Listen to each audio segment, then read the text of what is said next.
Bapak Ibu yang dimuliakan Allah Subhanahu wa taala, tema kita pagi ini bagaimana ibadah umroh ini membentuk sikap kita, perilaku kita, dari mulai tutur kata, perbuatan, sampai lisan kita. Ini semua dibentuk melalui umroh ini. A'udzubillahi minasyaitonirrajim. Wa ma khalaqatul jinna wal insa. Tidaklah aku ciptakan jin dan insa. Insa itu manusia. Insa itu asal katanya uns. Uns artinya jinak. Kenapa manusia ini disebut jinak? Karena ada lawannya. Lawannya itu adalah buas. Jadi kalau ada teman kita yang buas, berarti dia belum jinak, belum layak disebut dengan insa. Nah, bagaimana cara membentuk manusia ini supaya dia keluar dari buas menjadi jinak? Kalau burung dikandangkan dia. Itu yang ibu bapak dengar dari tadi, itu suara burung dikandang. Supaya jangan cemas, jangan sangka itu harimau. Sedangkan manusia ini, bagaimana supaya dia keluar dari sifat buas menjadi jinak? Maka diberi dia beberapa ibadah. Sholat, puasa. Tapi ibadah yang paling kuat membentuknya itu adalah ibadah umroh. Makanya setelah umroh ini insya Allah jinak semuanya. Makanya kalau ada suami ibu yang masih buas, suruh dia umroh. Insya Allah jinak dia, insya Allah. Jadi dari awal itu kebuasan kita itu sudah dilembutkan dari mulai mau menyisihkan uang untuk berangkat umroh. Itu sudah jinak itu. Maunya duit ini beli pancing. Mohon maaf yang suka mancing. Maunya duit ini tabung-tabung beli motor. Yang suka moge. Mohon maaf nih Bang Adi Harley Davidson. Maunya mau duit ini untuk beli mobil off-road. Maunya mau duit ini untuk naik ke gunung. Lalu dijinakkan. Tinggalkan hobimu sejenak, tinggalkan hawa nafsumu sejenak, tabung-tabung sedikit, lembutkan hatimu, berangkat ke Baitullah. Jadi mudah-mudahan yang sudah melembutkan hatinya untuk ke Baitullah ini, pulang dari umrah ini betul-betul lembut dan jinak hatinya, insya Allah. Dari awal proses mengumpulkan uang, lalu kemudian setelah lembut hatinya, nyetorkan bayar umrah, dia kalahkan hawa nafsunya. Bagi yang laki-laki itu tadi hobi itu dia kalahkan. Bagi yang perempuan juga semua keinginan dia kalahkan. Ingin supaya apa itu yang buat wajah putih? Skincare, saya lupa sih. Iklan skincare dia tahan dulu, nggak apa-apa hitam sebentar. Mau ini segala macam, mau shopping, mau ganti tas kulit, mau beli koper baru, mau baju baru, tahan dulu, lembutkan hati. Maka tabung berangkat. Bismillahi tawakkaltu 'alallah la haula wala quwata illa billah. Jadi dari awal ini sudah dilembutkan hati. Hatinya dulu lembut. Lalu setelah itu dari travel masing-masing dibuat acara manasik umroh. Di situ orang yang ikut manasik ini kalau masih egonya tinggi nggak bisa ikut manasik. Saya dokter spesialis, saya profesor doktor, saya tentara, saya polisi, saya pejabat, saya orang hebat. Ngapain saya ikut manasik? Tapi begitu dia ikut manasik, lepaskan baju seragammu, lepaskan titelmu. Kau memang dokter spesialis, kau memang profesor doktor, kau memang pakar. Tapi dalam masalah umroh ini kita serahkan pada yang lebih tahu. Maka saat itu dia duduk sebagai orang yang jahil. Jahil maksudnya tidak punya ilmu. Jahil bukan maksudnya jahiliyah Abu Jahal Abu Lahab. Jahil, saya nggak punya ilmu. Maka saat manasik itu dia sedang merendahkan dirinya. Saya ini memang pejabat Pak Ustadz, tapi di kantor saya. Saya ini memang kepala dinas Pak Ustadz, tapi di kantor dinas. Saya ini kepala bagian Pak Ustadz, tapi di kantor. Tapi untuk di sini saya orang yang jahil. Saya nggak ngerti umroh itu Pak Ustadz. Saya sangka dulu dari sofa ke Marwah balik lagi ke sofa itu dihitung 1. Oh ternyata sofa ke Marwah ke sofa 1 Pak Ustadz. Saya sangka dulu yang namanya tahallul itu gundul, istri saya pun mesti digundul juga. Rupanya cuman laki-laki aja Pak Ustadz. Jadi kita betul-betul jahil. Nah ini semua adalah orang yang sudah menundukkan dirinya. Jadi ini proses-proses ini umroh ini, dari mulai bayar duitnya sampai ikut manasiknya itu disombong. Kesombongannya itu betul-betul sedang dipotong, digunting. Ini yang hari ini duduk. Ini kalau di kantornya masing-masing, di office-nya orang-orang hebat semua. Tapi hari ini mau dia duduk di atas karpet di bawah pohon kurma. Nah, kalau sekedar pohon-pohon begini di Riau banyak begini. Kebun sawit. Apa yang dimuliakan Allah Subhanahu wa taala. Makanya nanti kalau foto ini diposting, kata orang di Riau, ini paling-paling di Pelalawan ini kata dia. Saudaraku yang dimuliakan Allah Subhanahu wa taala, lalu kemudian berangkat ke tanah suci. Di saat berangkat semuanya rapi. Pakai baju batik travel masing-masing, pakai sepatu. Begitu mulai 5 jam perjalanan, mulai kancing terbuka 2. Masuk 7 jam perjalanan, mulai berubah itu raut wajah. Begitu mau turun, kancing bawah naik ke atas. Tas sudah kemana-mana. Bawaan mata ini merah aja.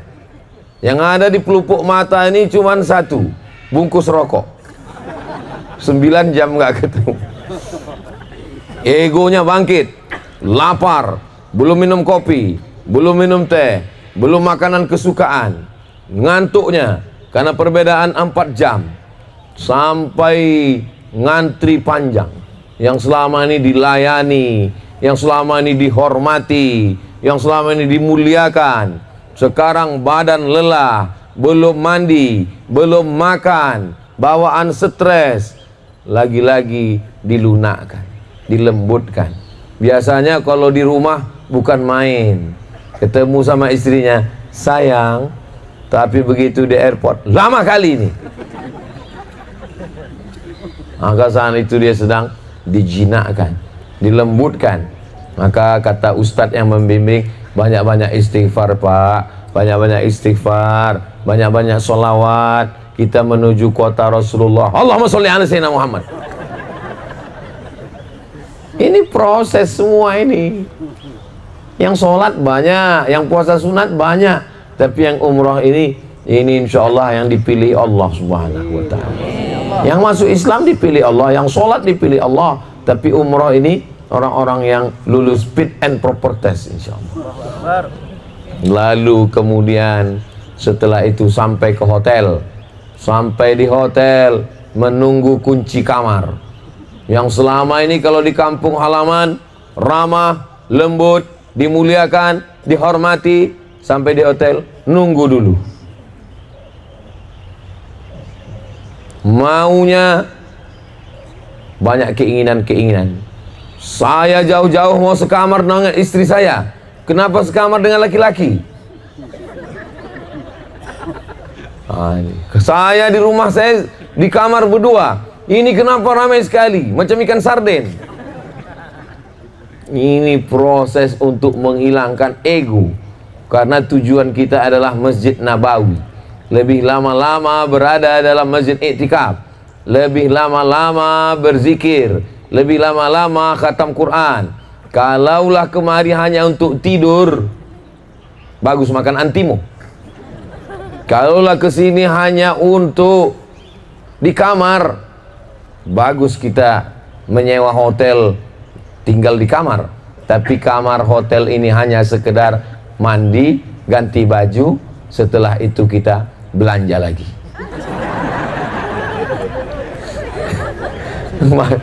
Ustaz Somad ini kayaknya nyindir saya ini. Tolong kalau dengar saya ngomong, jangan merasa saya baru dapat masukan. Jangan Ustaz Somad ini ada yang bisik ya tadi, enggak ada. Saya ngomong itu apa yang ada di pikiran saya aja. Kalau kebetulan ibu tersinggung, ya kebetulan. Kalau bapak tersinggung, ya kebetulan.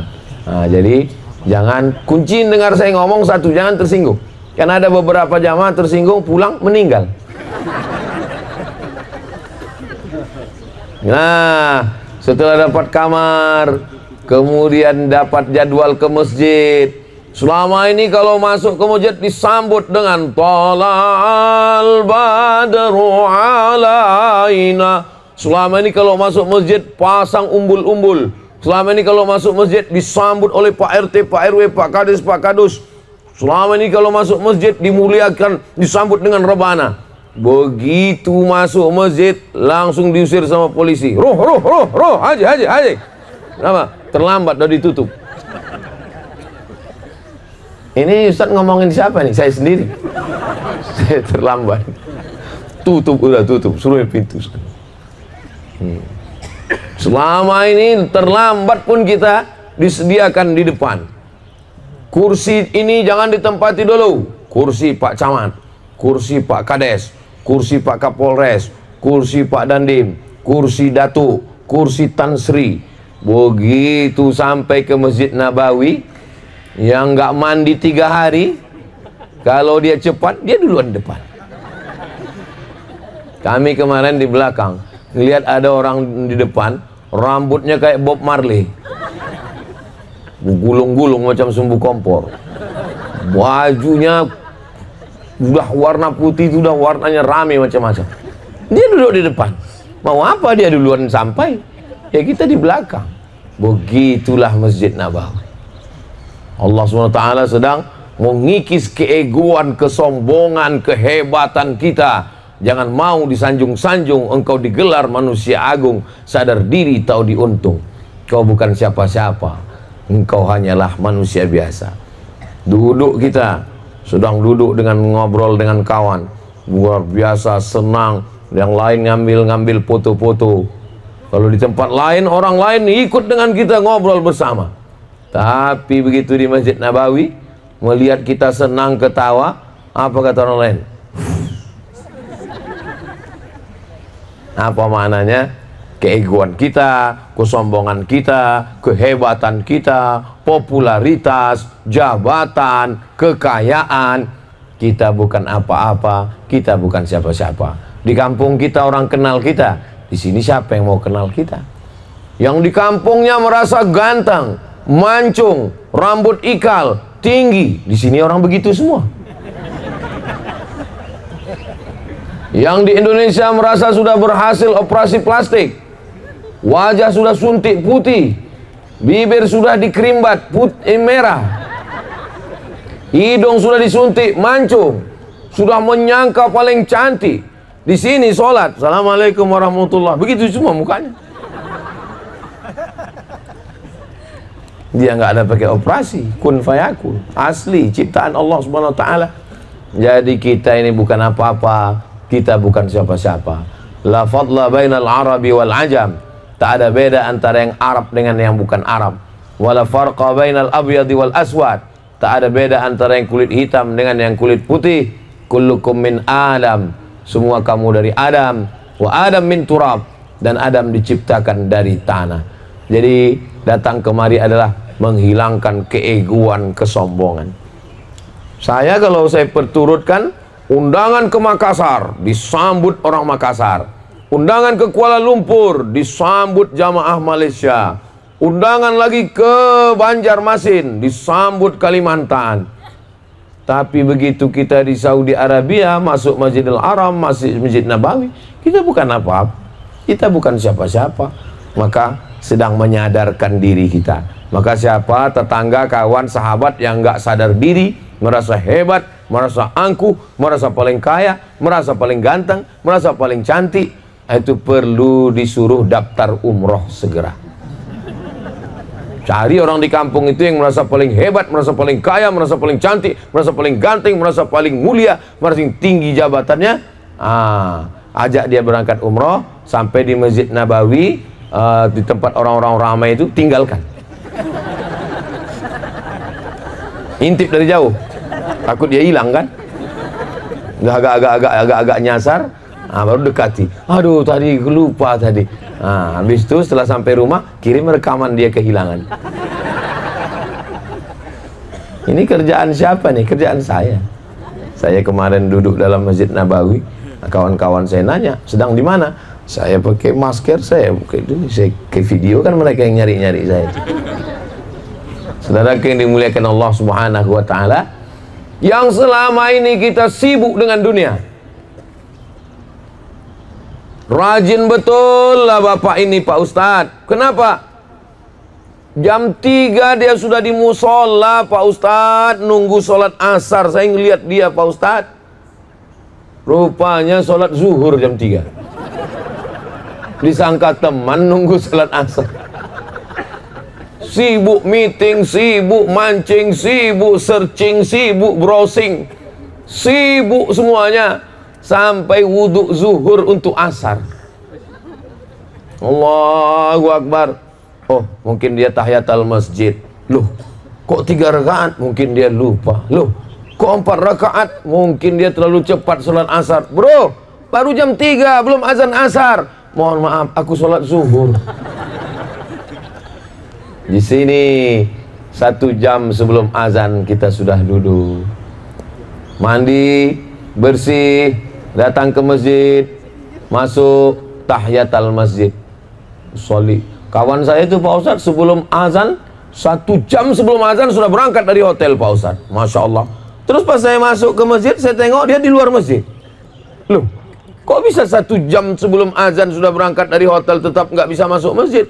Rupanya mampirnya lama. Mampir ngeliat peci 10 menit. Nampak anak onta 15 menit. Nawar lagi. Jadi selesai dari hotel langsung ke masjid. Sampai masjid, usolli sunnatan tahiyatul masjid. Saya sholat sunat tahiyatul masjid. Usahakan berpindah-pindah. Kenapa? Setiap tempat sujud kita itu nanti akan jadi saksi di hadapan Allah Subhanahu wa taala.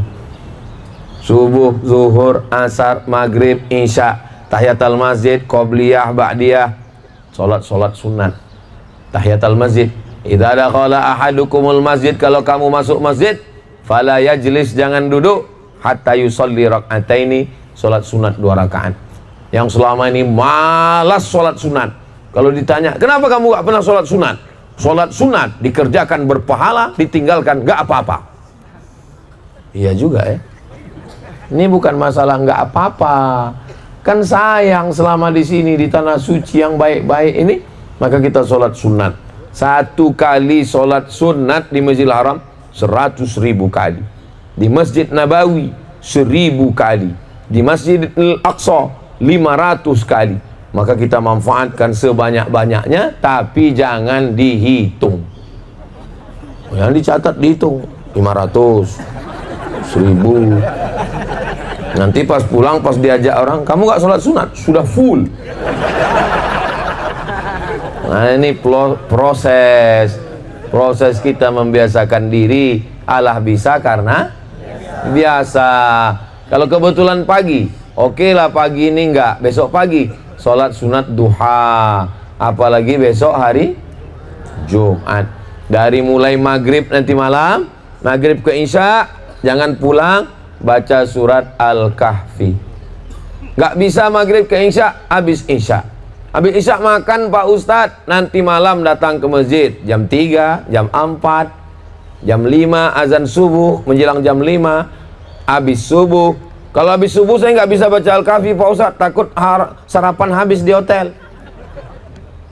Yang penting jangan sampai besok azan maghrib, man qara'a surat Al-Kahfi, siapa yang baca surat Al-Kahfi, adha'alahu min nur, Allah berikan dia cahaya ma bainal jumu'ataini, sampai ke Jumat berikutnya.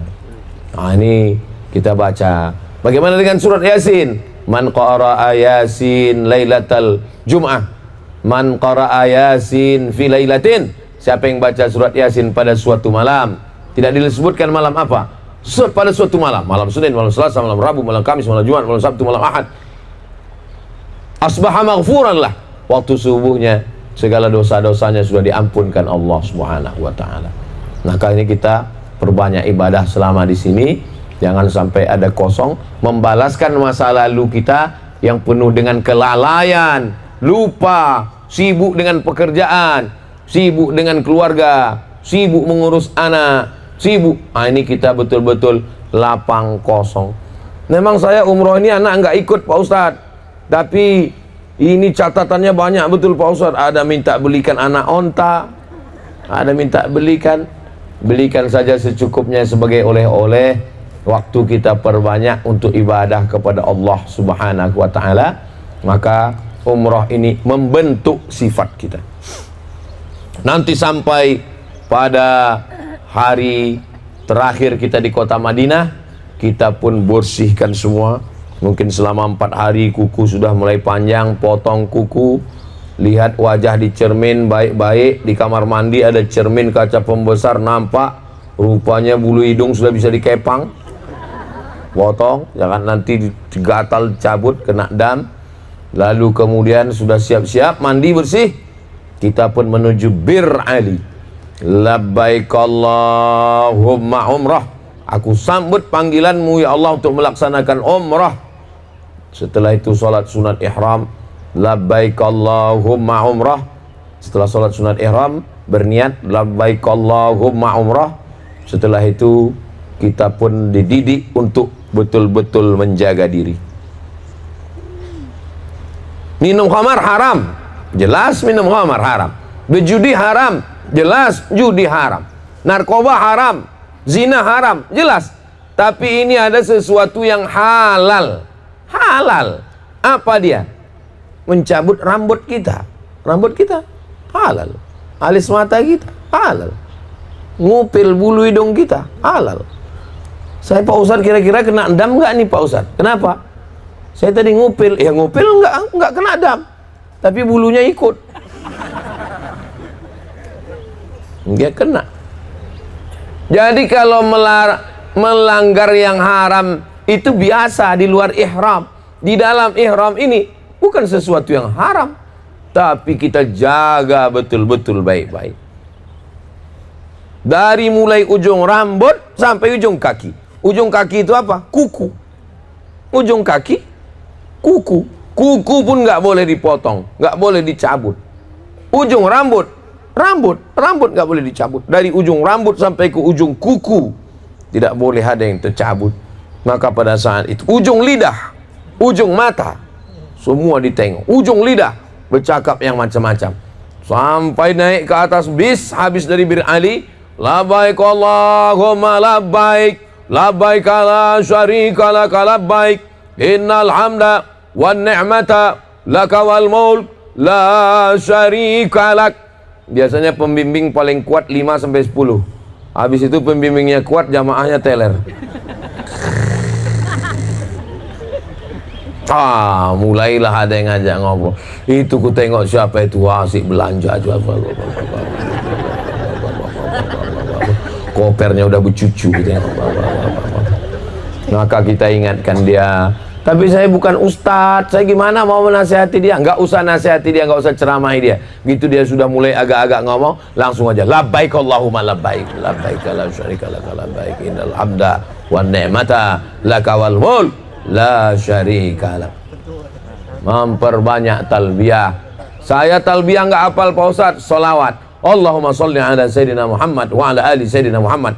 Saya baru tobat Pak Ustadz, saya mu'allab Pak Ustadz. Sholawat pun nggak bisa Pak Ustadz. La ilaha illallah, la ilaha illallah pun tak bisa Pak Ustadz. Allah, Allah, Allah, Allah, Allah, Allah, Allah, Allah, Allah, Allah pun tak bisa, mati aja lah. Apalagi zikir yang paling ringan daripada Allah, Allah.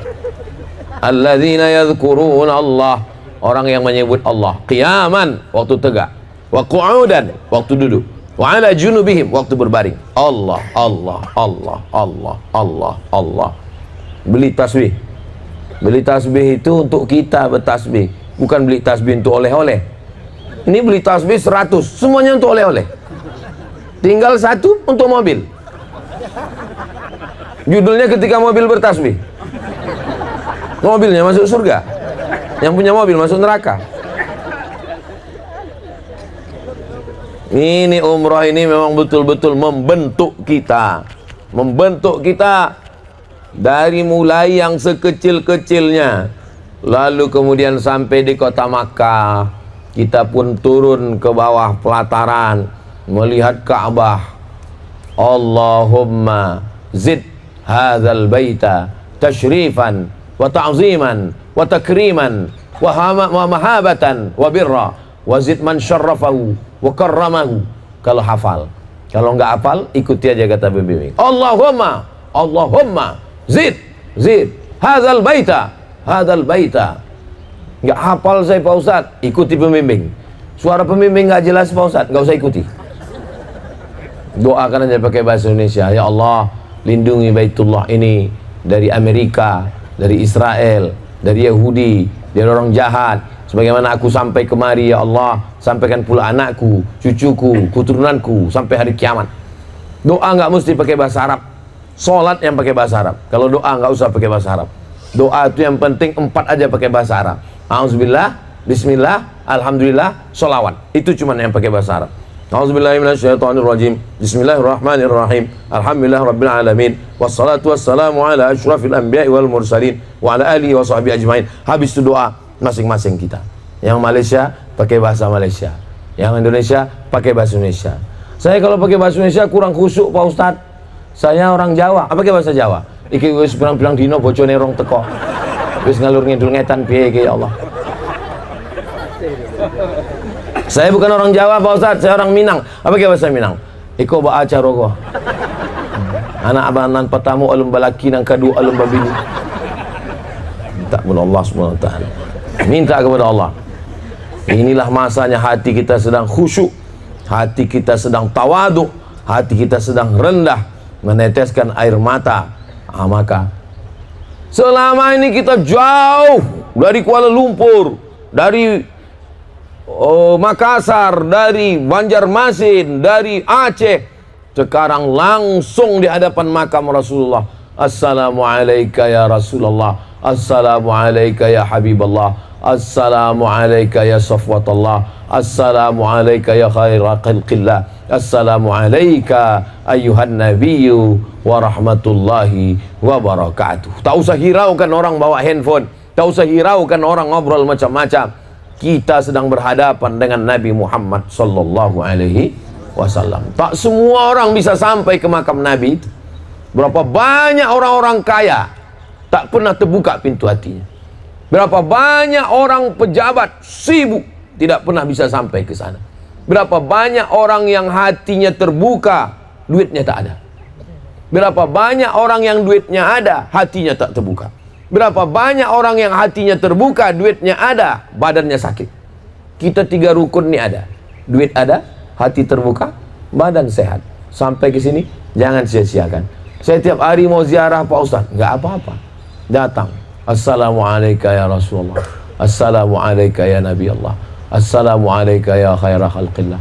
Aku bertawassul kepadamu, aku mohon kepadamu ya Allah, berkat Nabi Muhammad SAW, mudahkanlah jodoh anak-anakku, mudahkanlah jodoh keponakanku, jodoh aku juga ya Allah. Istrinya udah meninggal. Ibu mau marah ha? Saudara yang dimuliakan Allah Subhanahu wa taala, lalu kemudian setelah kita tawaf, kita pun bersa'i, lalu setelah itu kita tahallul, mencukur rambut. Ini Ustaz Abu Somad ini rambutnya udah nggak rapi nih, ini jambangnya udah kemana-mana. Ini persiapan untuk gundul nanti. Jadi kalau ada yang mengatakan Ustaz Somad nggak punya tukang pangkas di Pekanbaru, ada tukang pangkas, tapi sengaja saya memang nggak pangkas, makanya udah panjang-panjang. Karena kan 10 rial, masa kita udah pendek, rugilah 10 rial. Jadi agak panjang kan gitu, biar banyak kerja dia kan. Masa saya rapi di Pekanbaru, sebelum berangkat umroh rapi dulu Pak Ustadz, terus apa kerja dia? Cuma kan panjang gak sih? Nanti sampai di bawah Zam-Zam Tower baru digunting, potong. Nah, sebagaimana rontoknya, keluarnya, habisnya rambut kita, begitulah dosa-dosa kita semuanya rontok lepas di kota suci Makkah Al-Mukarramah. Pulang nanti ke kampung halaman seperti bayi yang keluar dari rahim ibunya. Ibu lihat bagaimana orang kalau ketemu dengan bayi, senyum semua kan? Kalau udah nengok bayi, begitulah nanti waktu ibu keluar dari airport, semua yang nyambut itu. Jangan heran. Jangan heran. Nanti bapak begitu keluar dari airport, semua menyambut. Ingat cakap saya ini. Betul kata Ustaz Somad. Berarti mereka ini melihat saya seperti bayi. Pakai minyak tawon. Bapak ibu yang dimuliakan Allah SWT. Bayi. Cobalah ibu bapak, coba ibu pegang bayi. Ibu pegang bayi gini, nggak berapa lama dipegang, kencing bayi. Belum pernah ada orang ngamuk-ngamuk sama bayi. Kenapa kok kencing? Bayi kurang ajar? Nggak pernah. Kenapa orang nggak marah? Kenapa orang nggak marah? Karena bayi tak berdosa. Malah ketika kena kencing, apa kata dia? Nampaknya saya mau dapat rezeki nih, dikencingi bayi. Coba bapaknya yang kencing. Itu menunjukkan orang yang tak berdosa itu, orang nggak bisa marah. Makanya ibu bapak nanti pulang itu, tes lah. Kalau tetangga masih marah, berarti belum bayi. Mudah-mudahan kita semuanya seperti bayi yang baru dilahirkan dari ibu kita, insya Allah. Bersih sebersih-bersihnya. Maka setelah itu, kain yang sudah putih bersih, maka sayang jangan sampai kotor. Tadi saya sebelum berangkat ini duduk pas minum gak pakai baju, pakai singlet. Kenapa? Takut tumpah. Satu-satunya baju putih. Bayangkan kalau sebelum berangkat tadi pas minum kopi di kamar tumpah. Gimana saya mau menghadapi orang-orang suci ini pakai baju yang kotor? Maka saya jaga betul-betul. Tengok aja lipatannya masih tajam. Istri saya nyetrika nih tadi. Coba kau tengok di kamar tuh ada tak setrika? Ada, setrikakan dulu. Aku mau menghadapi orang-orang yang bersih, maka mesti dengan baju yang bersih. Pas sampai ke sini saya tengok orang bajunya hitam semua. Saudaraku yang dimuliakan Allah Subhanahu wa taala. Sedangkan menghadapi manusia aja kita mesti pakai baju yang bersih. Bagaimana kita akan menghadapi Allah Subhanahu wa taala? Yauma tublas sarair. Pada hari itu dibukakan segala rahasia-rahasia. Makanya di antara doa kita, Allahumma astur uyubana wala aiban illa satartah. Kalau ada aib cacat kami, tutupilah ya Allah. Siapalah di antara kita yang tak berdosa? Yang tak berdosa itu cuma 3. Anak bayi, orang tidur, orang gila. Dikatakan bayi, enggak ada lagi yang mirip bayi. Dikatakan tidur, sudah bangun semua. Bayi tidak, tidur tidak, berarti tinggal nomor 3. Kita ini tempatnya dosa semua. Ustadz Abdul Somad, Ustadz kami hormati, kami muliakan. Karena Allah sayang, ditutupinya dosa-dosa kita semua. Sebagaimana ditutupinya dosa kita di sini, ditutupinya pula lah dosa kita di akhirat nanti, insya Allah. Amin ya Rabbal. Sampai akhirnya kita pun akan pulang ke tanah air, naik pesawat, pulang sampai ke Pekanbaru, sampai ke Aceh, sampai ke Kuala Lumpur, sampai ke Ujung Pandang, sampai ke Banjarbaru. Setelah itu kita pun jumpa lagi dengan keluarga, semangat lagi, ceritakan kepada semuanya. Maka setelah itu mereka pun semangat pula untuk berangkat. Dan setelah itu kita akan jumpa lagi di kebun kurma ini di masa-masa akan datang, insya Allah. Amin ya Rabbal Alamin. Tema kita pagi ini, ibadah umrah merubah perilaku. Dulu Pak Ustadz, suami saya sebelum umrah itu sombong Pak Ustadz. Kalau jalan kemana-mana minta dihormati, minta dimuliakan. Sekarang setelah pulang umrah, alhamdulillah Pak Ustadz, sudah nggak sombong lagi. Kenapa? Nggak bisa jalan. Mudah-mudahan sehat semuanya. Istri saya dulu Pak Ustadz orangnya pelit, bakhil. Tapi setelah balik umrah nih Pak Ustadz, dulu kalau lewat kota 2.000, sekarang setelah balik berubah Pak Ustadz. Berapa? 2.500. Ya nggak apa-apalah, ada perubahan. Dulu nggak mau tahu sama orang Pak Ustadz, kesana sendiri. Sekarang pulang dengan umrah berjamaah, pakai seragam, wirid yasin, karena terbiasa pakai. Nggak mau lagi menyendiri Pak Ustadz. Dulu orangnya egois. Setelah pulang umroh nggak mau sendirian. Kenapa? Karena pernah pulang dari hotel sendirian nyasar Pak Ustadz. Sekarang alhamdulillah sudah. Jadi saya mau mendengar berita yang baik-baik. Yang dulu tak pernah sholat, alhamdulillah Pak Ustadz, suami saya nggak sholat, balik dari umrah sekarang udah sholat Pak Ustadz. Sholat apa Bu? Idul Adha Pak Ustadz. Itu pun karena bawa kupon untuk ngambil daging kurban. Nggak ada gunanya ibadah umrah ini kalau tidak sholat. As-sholatu imaduddin. Sholat itu tiangnya agama. Nanti bapak ibu masuk ke Taman Raudhah, amin. Ada mihrab tempat Nabi jadi imam. Lihat di samping kiri mihrab itu ada tiang sebelah kiri, ada tulisan As-sholatu imaduddin. Sholat tiang agama. Tiangnya agama ini adalah sholat, bukan somat. Sholat. Jadi kalau sudah tiangnya tumbang, umrohnya ini terbang melayang. Nah, jadi selama di sini banyak-banyak sholat, banyak-banyak zikir, banyak-banyak baca Quran, banyak-banyak bersolawat. Allahumma sholli ala Sayyidina Muhammad wa ala ali Sayyidina Muhammad. Itu tausiah. Berikutnya saya bacakan beberapa pertanyaan. Habis itu kita akan foto bersama. Jangan kemana-mana, kita lanjutkan setelah yang satu ini. Ya, kalau masuk TV gitu. Rindu udah lama nggak masuk TV.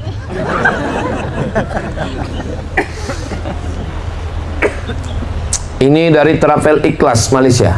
Allah mengazab satu kaum atas dosa satu hambanya. Jadi mengapa tidak diasingkan? Karena orang yang tak buat dosa pun diazab karena orang yang berdosa. Wattaqu fitnatan la tusibanna allazina zalamu minkum khassah. Takutlah kamu azab Allah. Kalau dia datang, dia tidak menimpa yang jahat saja. Kalau tsunami datang, apakah tsunami itu menggulung rumah yang jahat saja? Tidak. Apakah tsunami itu waktu datang dari tengah laut, ditanyanya dulu, awak sembahyang?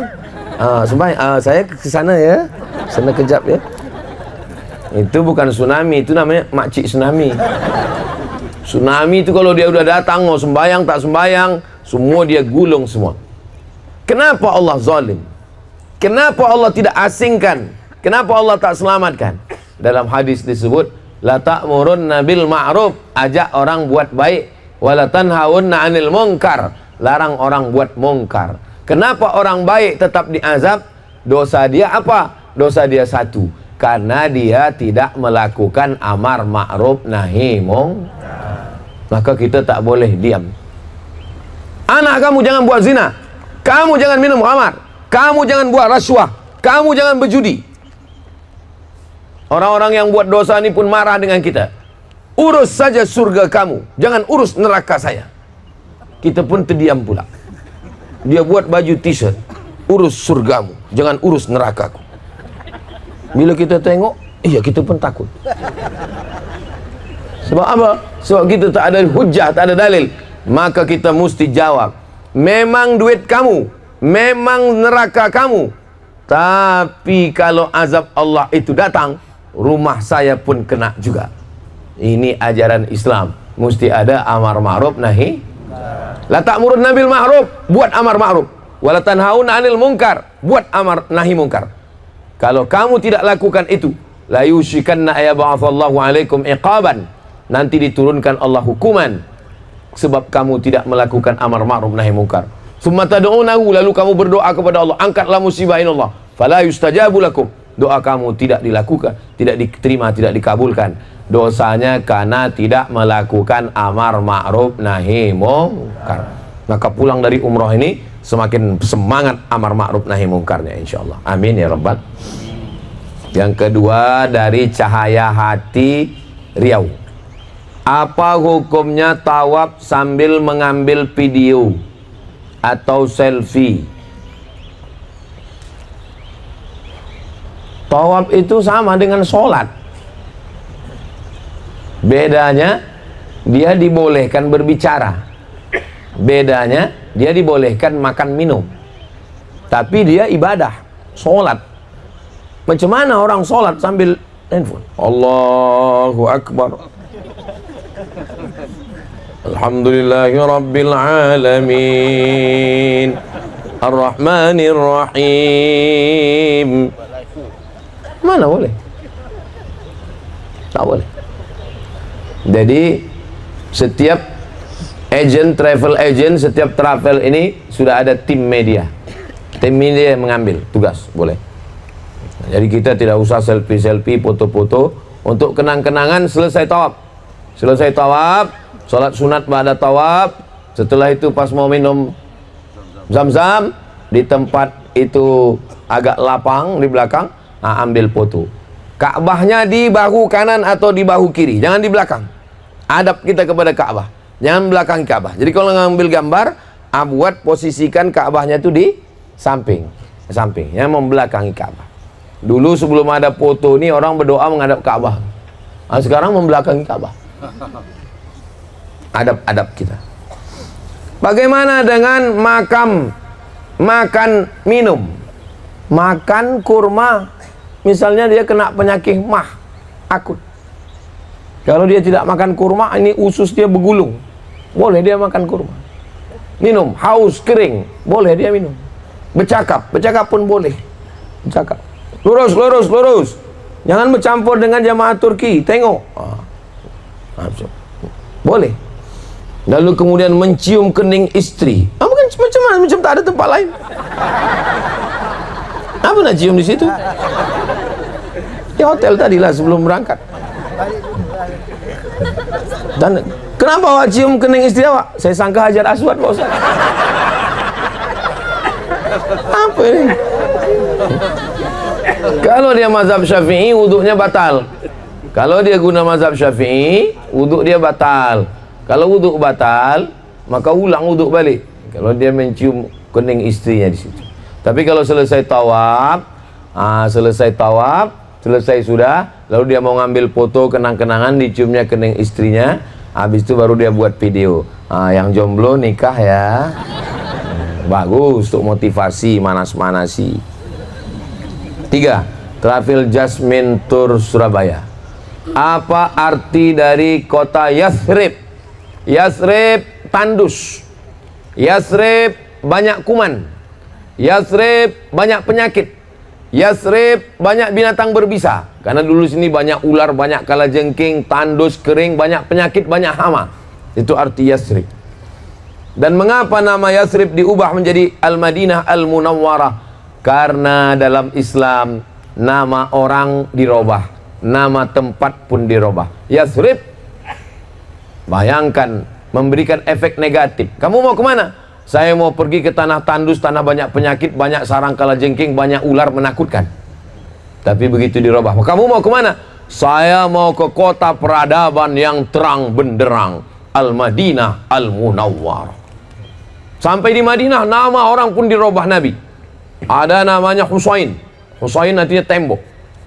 Bayangkan kalau ada orang namanya tembok. Terpilih pilkada. Yang saya hormati Pak Tembok dan Bu Tembok. Akad nikah lagi. Bin Tembok. Dirubah Nabi namanya Abdullah. Nama ayahnya Salam. Abdullah bin Salam. Ada nama orang namanya Harb. Harb artinya perang. Di tempat saya pun banyak juga orang ini namanya perang, cuman tidak Harb. Namanya siapa? Warman. Warman. Mohon maaf Pak Warman, jangan tersinggung. Harb diganti Nabi namanya Salam.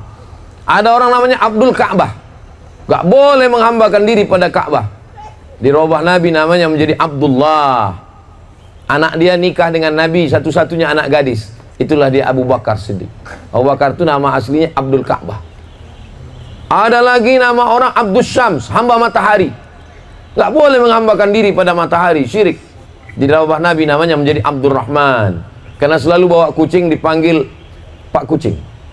Abu Hurairah. Karena selalu bawa kucing, Pak Kucing. Selalu bawa anjing. Hati-hati jangan marah anjing, Pak. Nanti dipanggil orang Pak Anjing. Abu Kalb. Nah, jadi nama itu dirubah. What is in a name? Apalah arti sebuah nama? Itu ungkapan Shakespeare dari Inggris. Dalam Islam nama adalah doa. Maka nama yang paling baik adalah nama yang paling rendah yang ditempelkan kepada yang paling tinggi. Yang paling rendah adalah abdun, hamba. Yang paling tinggi adalah Allah. Maka nama yang paling bagus adalah nama yang paling rendah yang ditempelkan kepada yang paling tinggi. Abdullah Abdurrahman, Abdurrahim, Abdus Somad. Allahumma sholli ala sayyidina Muhammad. Al-Mahi Travel, Makassar. Apa denda atau dam bagi jamaah umroh jika melanggar larangan umroh? Apakah boleh diuangkan? Bagaimana cara membayarnya? Kalau dia larangannya berat, melewati miqat tanpa ihram, dilewatinya Bir Ali, tidak pakai ihram, maka dia kena dam. Damnya itu adalah 1 ekor kambing sebanyak 600 rial. Tapi ada yang tidak sampai 1 ekor kambing, dia hanya memberi makan fakir miskin, sudah diuangkan 90 rial. Nah, jadi membayarnya di Hotel Makkah, dulu namanya Hotel Hotel Makkah, apa namanya dulu? Hilton. Naik ke atas ada tempat pembayaran dam. Jadi saya dulu bawa jamaah, pas mau ngasih kunci, saya ngurus kunci di bawah, jamaah naik tempat makan. Pas saya mau ngasih kunci ke tempat makan, jamaah udah pakai daster, rambut udah macam mak lampir, yang laki-laki udah pakai jaket.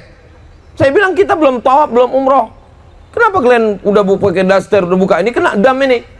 Berapa Pak Ustadz? Kalau potong kambing 600 rial. Ah, kami tak sanggup Pak Ustadz, kasih makan fakir miskin 90 rial. Kalau tak sanggup Pak Ustadz, berdosa. Ah, kalau gitu kami yang terakhir ikut ngambil berdosanya aja lah Pak Ustadz.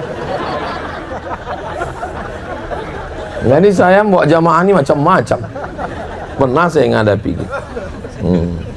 Jadi bayarkan langsung ke transfer ke Al-Rajihi Bank. Kalau ibu bapak malu udah melanggar, malu ngasih tahu saya, pergi aja ke Hotel Hilton, naik pakai tangga ke atas yang banyak orang buat konten itu. Nah, naik ke situ bayar. Kalau dia yang 1 ekor kambing 600, kalau yang fakir miskin 90, nanti ada slip pembayaran Bank Al-Rajihi. Nah, setelah bayar turun baru buat konten. Hai guys, kamu sudah bayar, saya sudah. Brunei Travel. Apa pendapat Tuan Guru tentang jamaah tabligh yang buat dakwah kampung ke kampung, lorong ke lorong, pintu ke pintu? Apa nasihat untuk jamaah tabligh yang sedang bergerak di seluruh dunia sekarang? Ada ulama dari sekolah hadis. Nama sekolah hadis itu Darul Ulum, Deoban, India.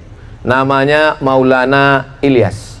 Maulana Ilyas ini ahli hadis, tapi dia tidak bisa berdakwah karena di India Muslim itu minoritas.